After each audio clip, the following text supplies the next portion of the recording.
Bonjour à tous, bienvenue sur La magie d'Émilie. Alors, je vais commencer par vous souhaiter une belle année 2022, qui n'est juste que la continuité de 2021, mais en tout cas, je vais vous inviter à poursuivre votre cheminement vers la vérité, vers la lumière, vers votre authenticité, vers votre intégrité, vers vous, vers l'amour en fait, l'amour de vous, puis l'amour de l'autre, puisque si on s'aime soi, on peut mieux aimer l'autre. Donc voilà, ça c'était pour la partie des vœux. Je sais que voilà, janvier, il se passe pas mal de choses, hein, ça chamboule, donc il y en a qui ont très peur, d'autres qui restent ancrés. Je vais continuer à aller sur ma lancée à moi, je vais vous rassurer sur rien ne peut nous être fait que l'on ne veut pas. Rien. Il y a toujours une solution à tout. On ne sait pas toujours comment, mais la question c'est jamais comment. La question c'est qu'est-ce qui est acceptable et qu'est-ce qui ne l'est pas. Qu'est-ce qui est en adéquation avec moi-même ou qu'est-ce qui ne l'est pas. Et une fois que ça s'est tranché, le comment il se matérialise, c'est le travail de l'univers, de la vie, euh, de Dieu, de ce en quoi vous croyez, où il y a des opportunités qui vont naître, il y a des choses qui vont se matérialiser, des choses qu'on n'avait pas pensé. Mais c'est pas en se tracassant mentalement, en se disant qu'il faut absolument que je trouve une solution à ça, faut absolument... Non, en fait, il y a un moment donné où une fois que vous vous êtes dit, moi c'est sûr que ma limite c'est ça. Et ça, c'est non. Et donc, j'irai par ici et je n'irai pas par là. Même si on sait comment on va aller par ici, je vous assure qu'à partir du moment où vous faites ça, vous êtes aligné avec vous, ça s'ouvre. Ça s'ouvre. Et, euh, et j'ai plutôt envie de vous inviter à vous raccrocher à ça. C'est-à-dire qu'il se passe plein de choses, plus ou moins anxiogènes, plus ou moins euh, euh, bouleversantes dans nos vies, pour aujourd'hui et à venir. Mais ce qui est important, c'est la valeur que vous vous accordez à vous, la valeur que vous accordez à votre vie, ce que vous avez envie de transmettre aussi à votre enfant. Ce qu'on transmet à nos enfants ou même aux gens, quand on est dans la transmission, que ce soit enseignant ou n'importe quel métier où on transmet des choses, ce qui est important, c'est pas ce qu'on dit, ou c'est pas que ce qu'on dit, c'est ce qu'on fait et la façon dont on incarne euh, ce qu'on croit véritablement. Et un enfant se construit pas uniquement sur un discours, mais sur un mimétisme, sur un ensemble plus ou moins cohérent entre ce que vous dites et ce que vous faites, ce que vous pensez être et ce que vous êtes réellement. Mais lui, il va se baser sur la vérité du tableau. Donc si le tableau il est un peu difforme, eh ben ce sera comme ça qu'il va ce sera son exemple à lui. Et vous le verrez à travers son chemin et vous pourrez, si vous voulez, avoir l'opportunité de rectifier ce que vous ne voyez pas vous-même pour vous-même, parce que c'est difficile d'être 100% pleinement conscient de soi. C'est aussi à travers le miroir que les autres nous renvoient qu'on est capable de voir en fait nos incohérences, nos parts plus obscures, nos points d'inconscience en fait. Et, euh, et en ce moment, plutôt que de vous focaliser sur ce qui se passe à l'extérieur, concentrez-vous sur à vos souhaits. À vos souhaits profonds, à vous. À vos souhaits profonds maintenant. Maintenant tout de suite, pas dans 10 ans. Maintenant là, là. Et votre travail à vous, c'est de pouvoir faire en sorte de matérialiser, de les faire descendre, de les mettre. Ça doit pas juste être un rêve, ça doit être un rêve incarné. Un rêve vécu. Et, euh, et enfin, je reviens sur cette phrase qui, pour moi, est la clé. Personne n'a de pouvoir sur nous que le pouvoir qu'on lui donne. Vous pouvez l'adapter à tout. Personne n'a le pouvoir sur nous que le pouvoir qu'on lui donne. si vous avez décidé que ce pouvoir-là ne fonctionnera pas sur vous, ce pouvoir-là ne fonctionnera pas sur vous. C'est exactement la même chose. Alors, je ne sais plus comment il le dit, mais dans la Bible, Jésus, je crois qu'il dit quelque chose de l'ordre de si tu crois que je peux te guérir, alors je te guérirai. Il y a quand même quelque chose à mettre en corrélation avec les croyances que l'on a. Si je crois que j'ai pas le choix de faire des choses, ou si je crois profondément en mes valeurs, et que même si je ne sais pas par quel chemin ça va aller, mais que je sais ce que je veux ou ce que je veux pas, là on fait des choix. C'est plus j'ai pas le choix, on fait un choix. On fait un choix et je pense qu'on est tous sur Terre actuellement, c'est pas pour rien si on est en train de vivre ce qu'on est en train de vivre. Je sais plus on est le combien aujourd'hui, mais en janvier 2022. On est jeudi, je ne sais plus combien. Bon bref. 6 je crois, jeudi 6 janvier. C'est pas anodin si vous êtes tous là incarnés. C'est pas anodin non plus si vous me regardez à ce moment-là. Et à un moment où il y a une phrase aussi très importante qui m'inspire beaucoup. Alors, elle est mal dite parce que je retiens l'idée, l'essence et non pas la phrase en soi. Mais je crois que c'est Krishnamurti qui disait... Bon, déjà, il disait être adapté à une société malade n'est pas signe de bonne santé. Mais c'est pas ça que je voulais vous dire. Il disait quelque chose de très important.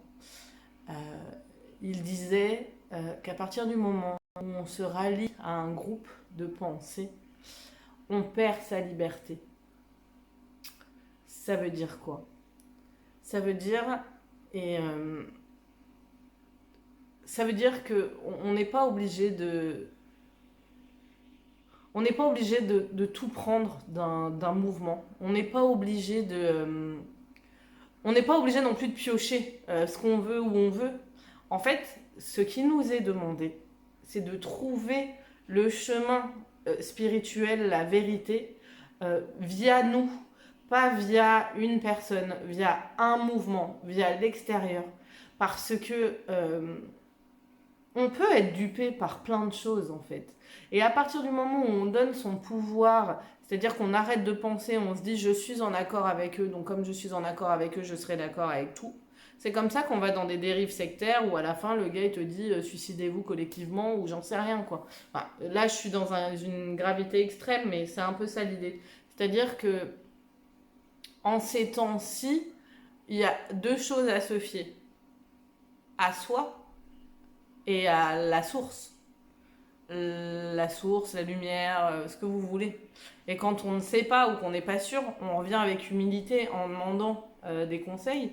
Mais surtout, si ce que je reçois par X ou Y, c'est saute dans le vide, bon, je vais peut-être pas l'écouter, quoi. Parce que au-delà de faire confiance à quelque chose d'extérieur à moi, ça passe par l'intérieur. Quand ça passe par l'intérieur, on le ressent en fait. Dans ce que je vais ressentir, dans ce que je vais avoir comme message, comme inspiration, comme impulsion, il y a quelque chose à l'intérieur de moi, ici, là, qui va faire... c'est ouvert ou c'est fermé. Ça vibre, c'est léger, c'est pas obstrué ou c'est obstrué. Et c'est comme ça qu'on se guide. Mais vous pouvez faire ça que si vous êtes centré sur vous, sur ce que vous ressentez vous intérieurement. Pas sur ce que vous pensez raisonnablement, ce que la bienséance dit, ce que le mouvement spirituel dit, ce que les bouddhistes disent, ce que les chrétiens disent, ce que les musulmans disent, mais ce que vous, en tant que personne incarnée dans cet univers, vous ressentez. Est-ce que c'est en adéquation avec un mouvement déjà existant? Tant mieux. Mais si un jour ça l'était pas, qu'allez-vous en faire en fait? Est-ce que vous êtes là pour vivre la vie du groupe un tel ou est-ce que vous êtes là pour vivre votre vie en tant que vous incarné et de donner du coup cet exemple-là à vos enfants, à vous incarnés? Et c'est là où le discernement est important. Et c'est là où la connexion à vous est importante. Et c'est là où, si vous basez les choses avec l'extérieur, qui ne sont pas en premier lieu ancrés avec votre vous intérieur, ce sera superficiel. Pour que ce soit vraiment profondément profond, profondément vrai, profondément véritable, profondément authentique, il faut qu'il y ait ce lien-là, cette espèce d'alignement en soi entre mes valeurs, ce qui est important dans ma vie, et ce que je fais vraiment dans ma vie. Et si c'est pas en adéquation, la première chose à faire, c'est de vous dire, j'ai l'humilité de reconnaître que je n'incarne pas ce qui est le plus important pour moi. Et comme je n'incarne pas ce qui est le plus important pour moi, je suis malheureux. Et je suis pas en cohérence et en adéquation avec moi. Et donc avec toutes les personnes de mon entourage. Et quand je change ça, je change tout autour. Mais c'est pas grave si ça change, parce que ça change pour quelque chose de vrai. C'est-à-dire que l'univers, il n'aime pas le vide. Quand on fait le vide, il remplit. Il remplit en adéquation avec ce que vous êtes, parce que vous êtes priorisé. C'est ce que j'ai envie de vous dire actuellement. Dans ces temps-là compliqués, recentrez-vous sur vous, c'est l'opportunité même pour faire ça en ce moment. Et ne pas se laisser gagner par la peur. Après, on a le droit d'en ressentir. Je veux dire, on est humain, on peut. Et c'est ok. Et si vraiment c'est trop profond et c'est là, on va pas se dire ah non, moi je vais bien, tout va bien. Bah non, je vais pas bien, tout va bien, j'ai la trouille en fait. Oui, j'ai la trouille. Bon, alors qu'est-ce que je fais de cette trouille? Est-ce que je fais des mauvais choix? Est-ce que déjà je décide quand j'ai la trouille? Non. Je décide rien. Je me mets en temps de veille, en temps de pause, et je vais l'expulser cette peur. Soit parce que j'écris, soit parce que je suis une artiste et que j'ai besoin de créer quelque chose. Soit je vais aller courir parce que je suis un sportif, je vais aller faire un match, je vais aller m'entraîner, je sais pas, je vais la prendre et je vais être avec elle. Et je vais dire, je te vois, ok, je suis là. Là, d'abord, j'ai besoin de prendre un peu de distance avec toi. Après, on va discuter ensemble toutes les deux. On va voir un petit peu ce que tu viens me dire. Et qu'est-ce que tu viens me dire? Tu viens me dire que finalement, ce qui se passe là, c'est pas juste. D'accord, c'est pas juste. Et tu viens me dire, fais attention à ce que tu choisis parce que du coup, ne te corromps pas. Ok. Mais du coup, si on la prend pas en compte et si on n'entend pas et si on se dit oh non, je m'en fous de la peur, elle n'existe pas, tout va bien, je la prends pas en compte, et ben on n'entend pas le message qu'elle vient nous transmettre. Chaque chose sur cette planète vient nous dire des choses. Il y a deux choses à comprendre. C'est qu'on peut apprendre de tout et de tout le monde. Et il y a un autre truc à comprendre, c'est que si on base trop son pouvoir sur les autres, eh ben on peut se faire duper par l'autre. On peut se faire duper par le mal, entre guillemets. Parce que on a perdu cette connexion à soi. Et donc, si l'autre se déguise en disant oui, moi je suis quelqu'un de gentil, je veux que ton bonheur, etc., mais que c'est pas vrai, et que moi je suis pas connectée à moi, eh ben je me fais duper. Et je me fais duper pourquoi? Parce que quand je fais ça, c'est du déni,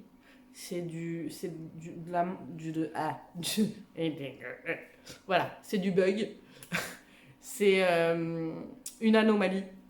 Et c'est surtout que je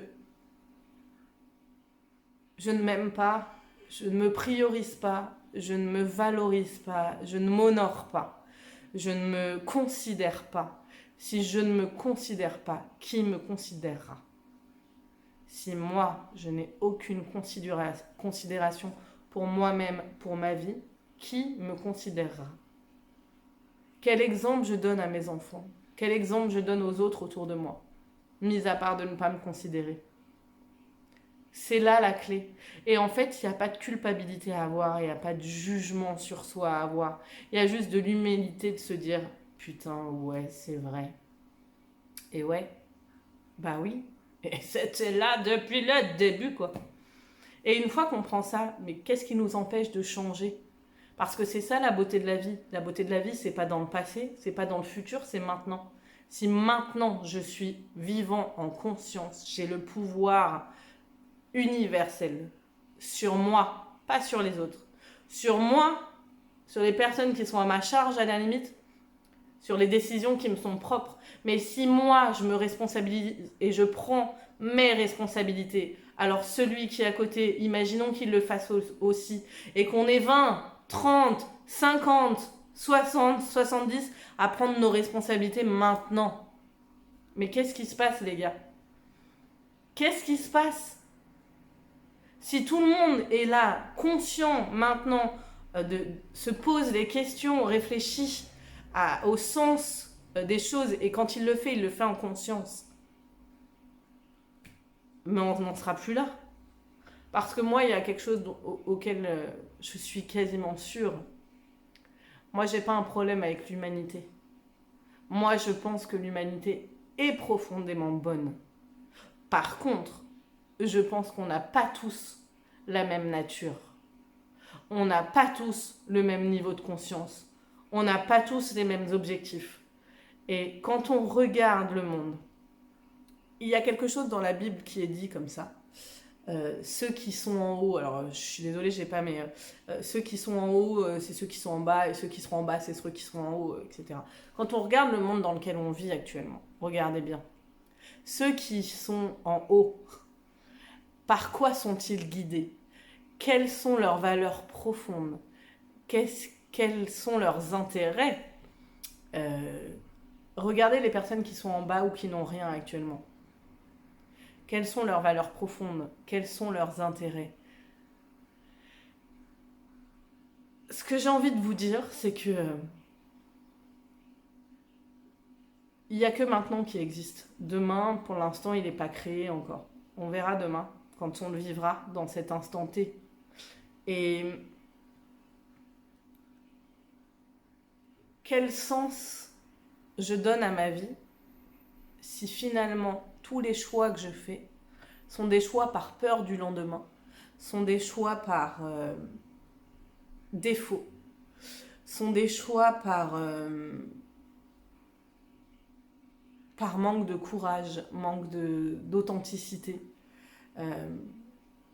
Finalement, quelle est la valeur de ma vie à la fin de ma vie si je conduis ma vie comme ça?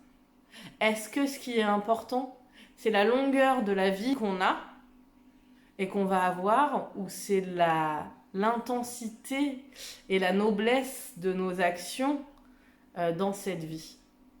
Franchement, voilà, je vous laisse sur cette question parce que je la trouve merveilleuse. Et